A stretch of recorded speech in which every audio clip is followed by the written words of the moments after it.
Good evening, I am Adventure Argonaut, and this is a mini stream of scholarly nature. It's gonna take maybe 20 minutes or so.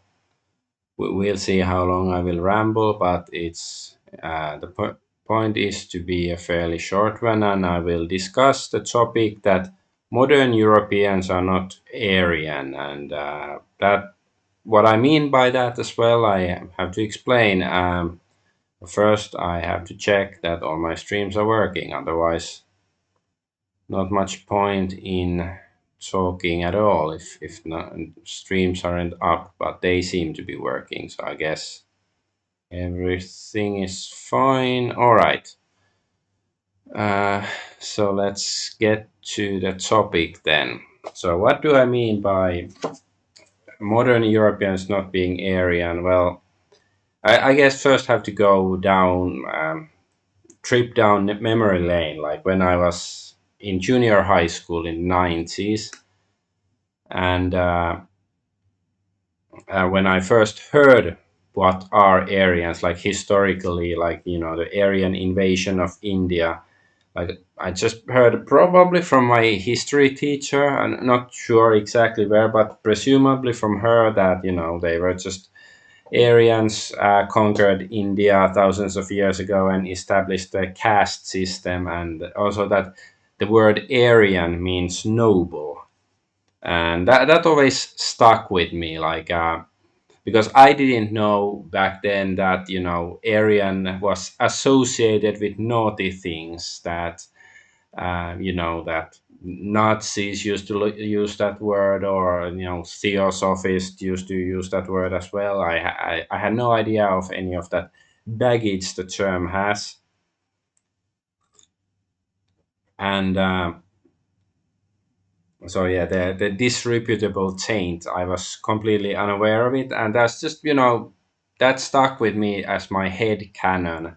That explanation, and also like I guess especially like the word meant noble, and it sort of stuck with me that okay, they were truly noble people, and the way they did things, it was noble. And only later I would learn that contemporary academia questions whether the Aryan invasion ever happened, and then later after that learned it's probably for political reasons, for because the ruling elite in the world don't like the concept of Aryans or anything like that nowadays. Um, but that's my the history and where I'm coming from, I guess you could say, when it comes to the term Aryans. But my argument is that we, as modern Europeans or people of European descent, we are not truly Aryan, even though we may have inherited some genetic markers from them, but we are not truly. Is unfair because it is somewhat popular um, term among some of the more further to the right and stuff among themselves, and the one reason why I don't particularly like the use of it, because it sort of dilutes the meaning of the original word, because I don't think that we have the right really to call ourselves noble. Like perhaps someday in the future, hopefully in the near future, but still, when I look at you know well, humanity in general nowadays, it's not very noble, and that includes Europe and people of European descent, um, because we don't really have like those noble attitudes. And I asked Grok, the AI, like, of course, this is AI, is not like the end all and be all of knowledge, but just to remind us what makes a man noble. So yeah, so especially historically, the concept of a man of noble character has varied across cultures and eras, but certain recurring traits emerge when you look at the most admired ideals of manhood in pre-modern societies. These were not just about being nice. Nobility of character was tied to strength, duty, moral courage in the face of hardship. So it's like, courage, physical and moral, self mastery, temperance like stoicism and stuff like that, and Victorian gentleman ideal, complete control over appetites, alcohol, sex, gambling, anger, and justice and fairness. Plato's Republic, the noble soul gives every man his due, neither cheating the weak nor flattering the strong. Because, like, especially this, when I look at, like, lots of the modern rights, you know, that are supposed to, at least, like, they pretend to, like, to espouse or, like, be embodiment of certain of these ideals, but I think it's like, yeah, especially like flattering the strong, like, it seems very popular to, like, get behind whoever is supposedly the strong guy, and, like, to be his henchman or something. But yeah, magnanimity, great souledness. So yeah, the Aristotle, Nicomachean Ethics. He thinks himself worthy of great things and actually is worthy. He confers benefits but is ashamed to receive them. He speaks the truth plainly. He neither flatters nor fears criticism, pride, but earned pride. Interesting. And honor, keeping one's word, of course, like, yeah, that's not so common nowadays. Or piety, duty to something larger. Yeah, duty to gods, country, family, ancestors, Christian Middle Ages, fear of God above fear of men, the knight who fights for Christendom or defends the church, and so forth. And, generosity without ostentation. Well, yeah, I don't see, like, much generosity among, um, well, anybody nowadays. Of course, we're most people are poor, but the ones who aren't, then they're not generous either. But it's like, so that's just, some examples just to remind us what is a noble person. Like, noble doesn't mean originally, like, just, it doesn't mean the ruling class. In the ancient days, the ruling class used to rule because they were noble. They were actually, had some characteristics. And because, like, I guess one thing that I sort of assumed when, teenager and hearing about the Aryans starting the caste system was sort of like that. Because, of course, if you look at India nowadays, I don't think the caste system is it works that well, but I would say it's corrupted from the original one, because I do believe that the not necessarily only the Aryans, but like many or some ancient societies that had caste systems or class systems, they somehow understood the nature of man better, because, nowadays we are supposedly equal and stuff, but that's, of course, untrue if you just observe people, and that, some people are very different and have different kinds of abilities and failings and so forth. But, or, like, another thing is that, uh, that seems to be popular on the right, is assuming that, uh, like, people who are of the same race or the same ethnic group, they are somehow equal amongst each other. But that's not true either. Like, even if you have this, mythical 100%, like, racially homogeneous society, is still gonna have lots of inequality between individuals, and, also should have some sort of system. And, of course, that's the big question. Like, how do we recognize this, um, inherent abilities and attributes of certain people? Like,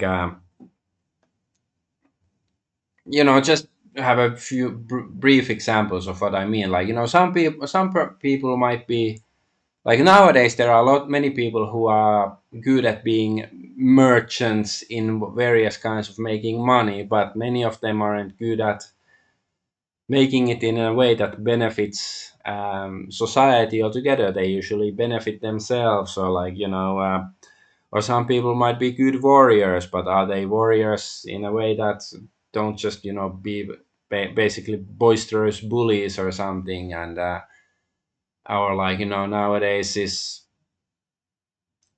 well, a lot of people, like they study economics in some sense because it's sort of expected, but it's on the, like, even though there are many mercantilely oriented people nowadays, but like it's not the natural class or profession for a lot of people, but that's sort of like the assumption. So I my head canon on these caste system and class stuff has been for a long time that that there used to be some, let's say, call ancient psychological science or whatever, to understand like what sort of people uh, fit in what sort of roles the best, and like put them in the right roles. um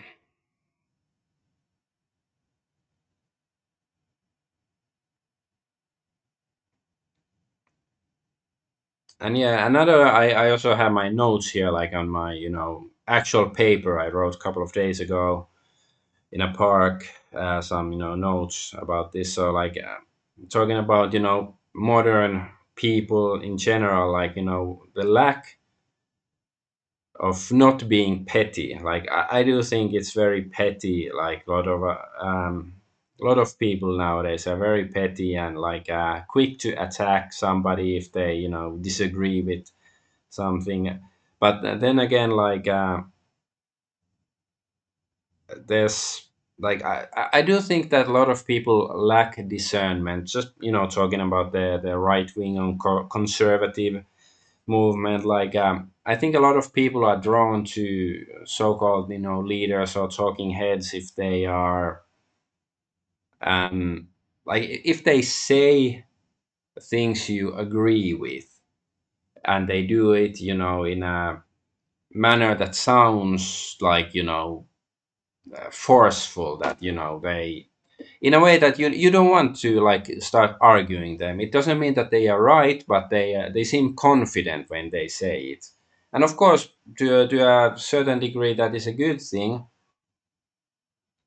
But I think people generally don't try to look at, because they lack discernment, whether the people saying it, if the ultimate goal is the same. Because I do think there are lots of grifters when in all avenues of, well, we just saw it on Twitter because of the location being revealed. Like there's all these uh, supposedly American patriot accounts that are from India, or Native American accounts from that are from Bangladesh, and so forth. Like but I think a lot of people still, they were genuinely surprised that these were, grifters, basically. Because, like I said, a lot of people, they just hang on to some sort of message that sounds good without looking whether the person saying the message, whether they truly believe it, or whether they are actually, whether the ultimate goal is like, let's say I start, account promoting Japanese culture or something. Like, is it because I like Japanese culture, or because I'm trying to, I don't know, gain clout or make money with it? And I think that's like those are questions that people nowadays ask too seldom. So yeah, like because I do think you should always try to look at people's intentions. What are they actually trying to get? Like, even, and so when they say stuff that you don't agree with, like, is it because they are truly somebody who you would basically consider an enemy, or is it because you might actually see eye to eye on many matters, even though like your initial worldview might seem different? Because basically, I do think people want someone to say the right things and make them feel like all they have to do is to like their messages on social media, or maybe be their pay piggy for a while. that for example, I do think that somebody like Nick Fuentes, he's not actually in the game you know to win the battle of. I don't even know what his battle is that he is trying to win. Like what sort of policies is he trying to enact? He's basically for it for his own ego and also for money and stuff. And there's lots of people like that, in my opinion, because I do think we lack arete, like the ancient Greek word that means excellence, like virtue and excellence, but not like not necessarily just the niceness, the moral virtue of being nice, but like striving for excellence in your own area of expertise or whatever, like to be the best version of what you're supposed to be. That's one definition for it. Because I think a lot of people just chase clout and money, and yeah, especially in conservative and right wing circles. Well, not to say that it doesn't affect other circles, but I guess now is when you talk about the term Aryan, is you associate it with certain kinds of political directions. The kind of people who would use the term. And like just to like what have the so-called based millionaires or billionaires done, who are like are they pushing like other people of their own kind, trying to help them, like somebody like the guy Arwall. I think he might be doing. I don't know a great deal about what he's actually accomplished and done, but at least he seems like he's trying. But most people aren't really. Or like Elon Musk, who isn't really that right wing or anything, but still a lot of conservatives have been just dick riding it as him, as it were, because simply because he's the richest guy in the world supposedly, and has power and stuff, instead of ever since he bought Twitter especially. And but Twitter is quite censored still nowadays and all that stuff. um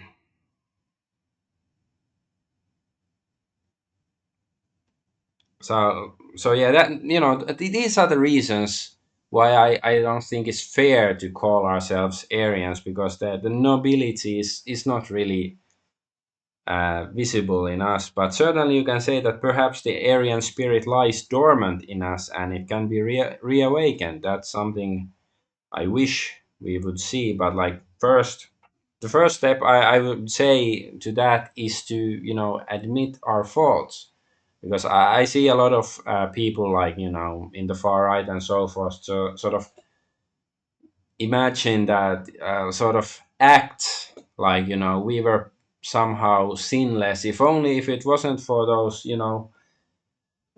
people with tiny hats, or other people who like basketball. If they weren't around, everything would be perfect. But that's not quite how it works. Like, not saying I'm not saying they don't have any argument there, but it's like it's not the whole picture. We need more to fix things. And yeah, like fooling ourselves that we still possess something that was lost centuries ago is very counterproductive.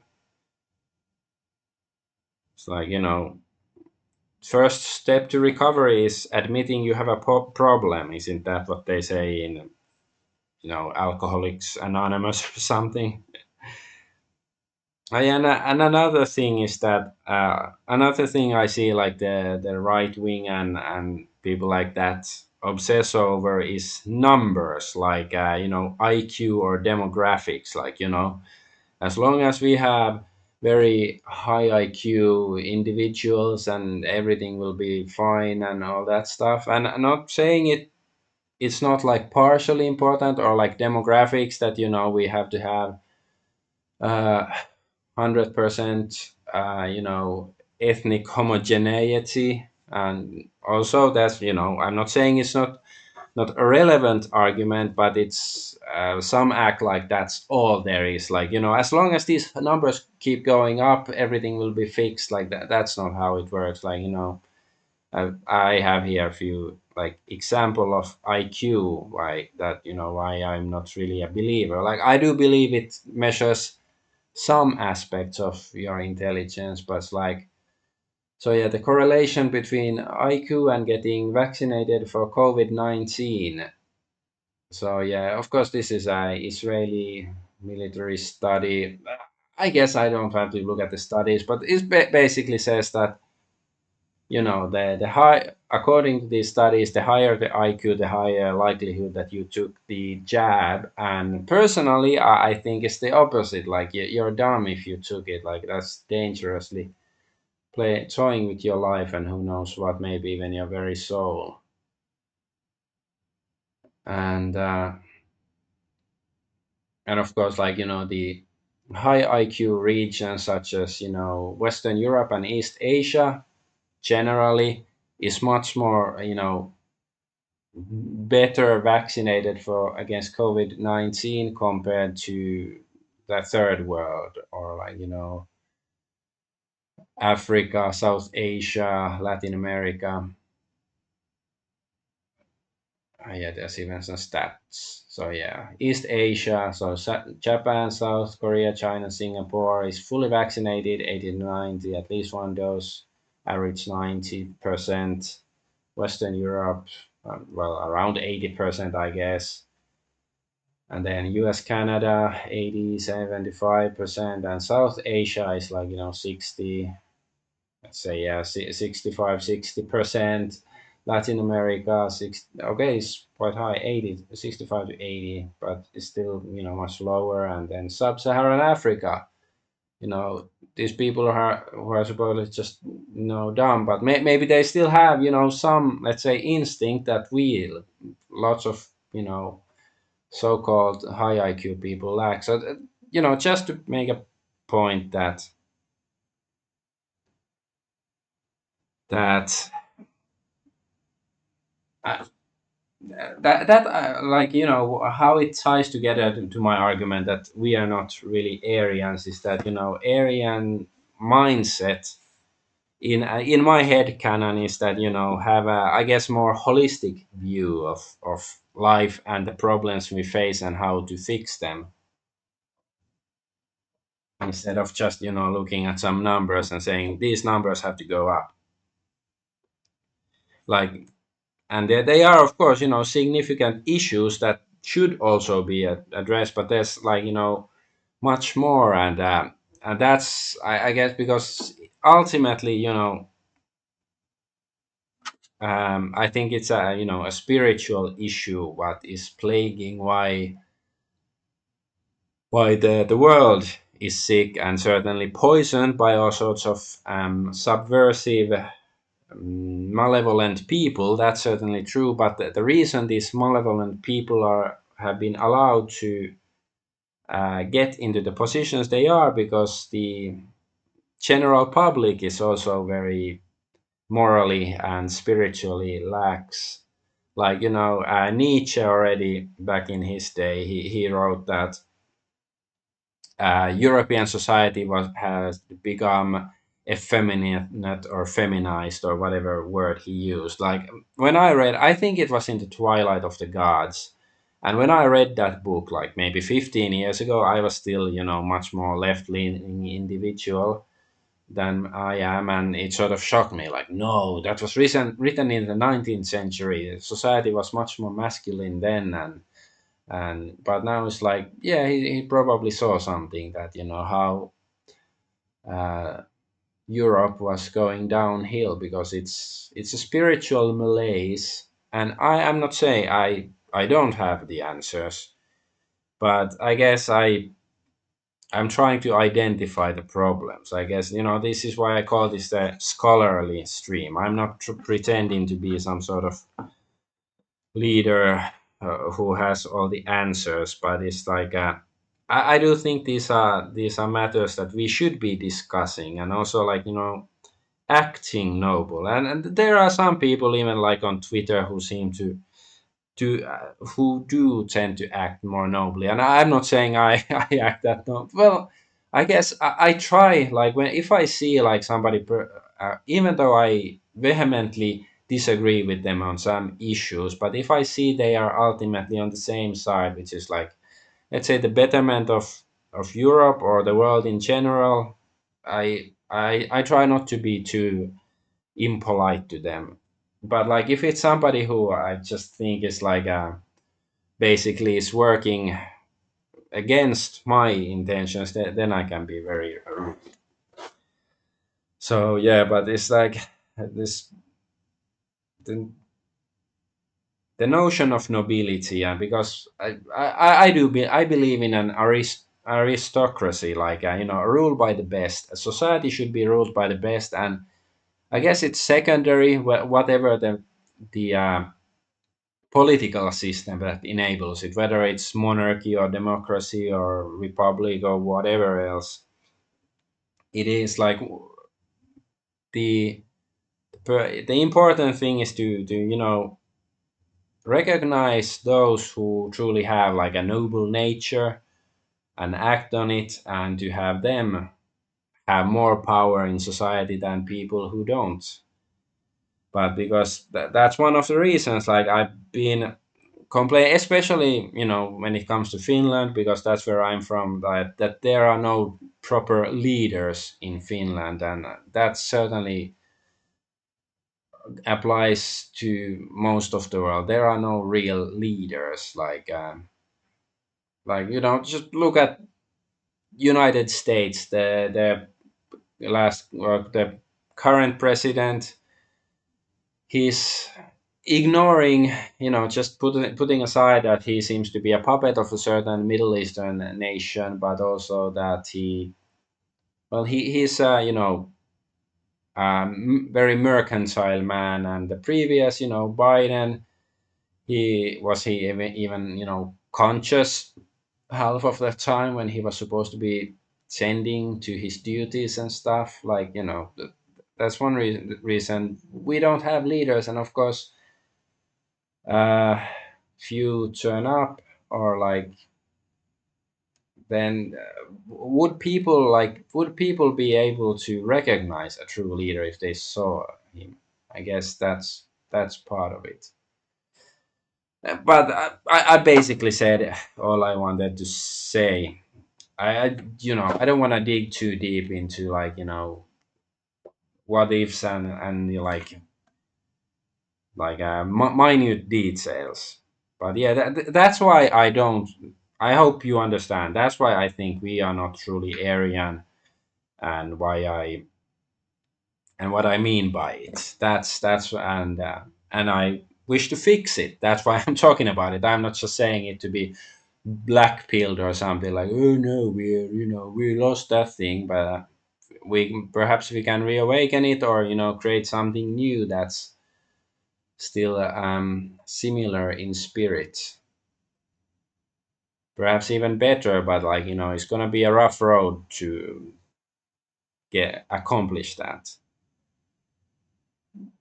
But that's it. I'm not gonna say anything more. Otherwise, I'm just gonna start babbling. So I'm Adventure Argonaut. I thank you for watching, and bye bye.